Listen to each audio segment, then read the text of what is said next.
जय माता दी दोस्तों, स्वागत है आप सभी का मेरे भक्ति व्लॉग चैनल में।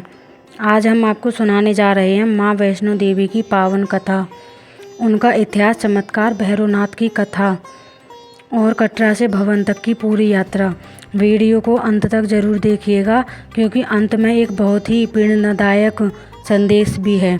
माँ वैष्णो देवी का बहुत समय पहले जब पृथ्वी पर अधर्म बढ़ने लगा तब महालक्ष्मी, महासरस्वती और महाकाली ने अपनी दिव्य शक्तियों को मिलाकर एक कन्या को जन्म दिया। इस दिव्य कन्या का नाम था वैष्णवी। बचपन से ही वैष्णवी भगवान विष्णु की परम भक्त थी। वे हमेशा तपस्या और भक्ति में लीन रहती थी। उनका उद्देश्य था संसार में धर्म की स्थापना करना और भक्तों का कल्याण करना।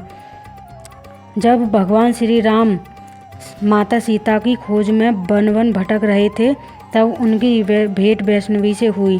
वैष्णवी ने श्री राम से विवाह करने तब श्री राम ने कहा कि इस अवतार में वे केवल सीता जी के हैं।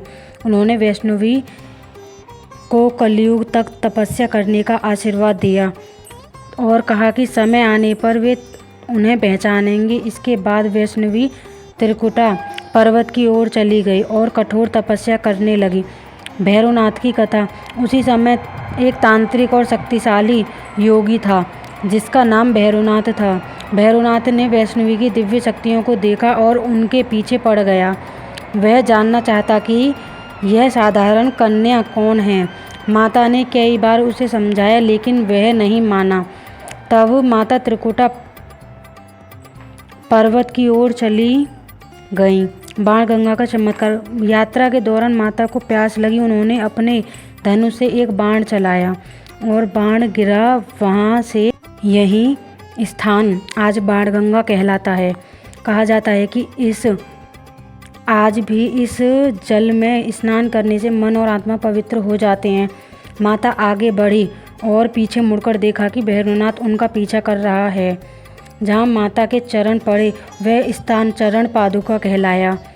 आज भी वहाँ माता के चरणों के निशान मौजूद हैं।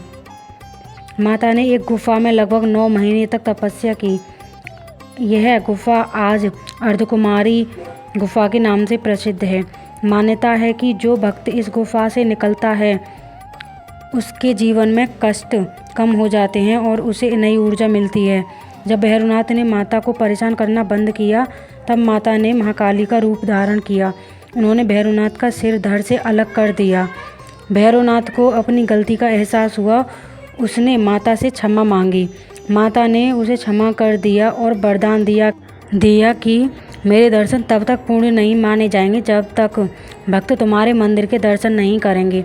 इसलिए आज भी भक्त भवन के बाद माता भैरव बाबा के दर्शन करने जाते हैं।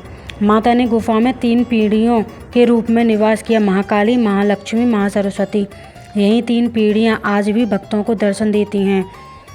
कटरा से भवन की यात्रा की शुरुआत कटरा से होती है। बाणगंगा, चरण पादुका, अर्धकुमारी, सांची छत, भवन, भैरवनाथ।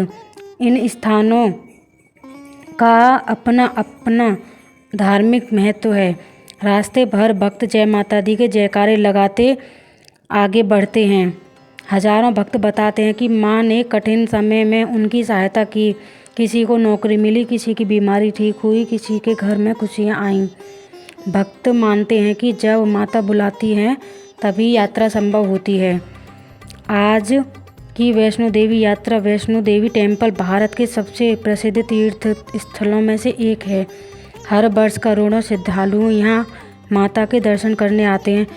दोस्तों, माँ वैष्णो देवी हमें सिखाती है कि जीवन में चाहे कितनी भी कठिनाइयाँ आएँ, विश्वास और भक्ति कभी नहीं छोड़नी चाहिए। जब रास्ते बंद दिखें तब भी उम्मीद मत छोड़िए क्योंकि माँ अपने भक्तों का साथ कभी नहीं छोड़ती। जय माता दी।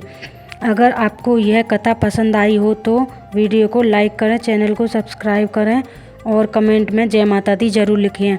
मिलते हैं अगले भक्ति व्लॉग में। जय माता दी।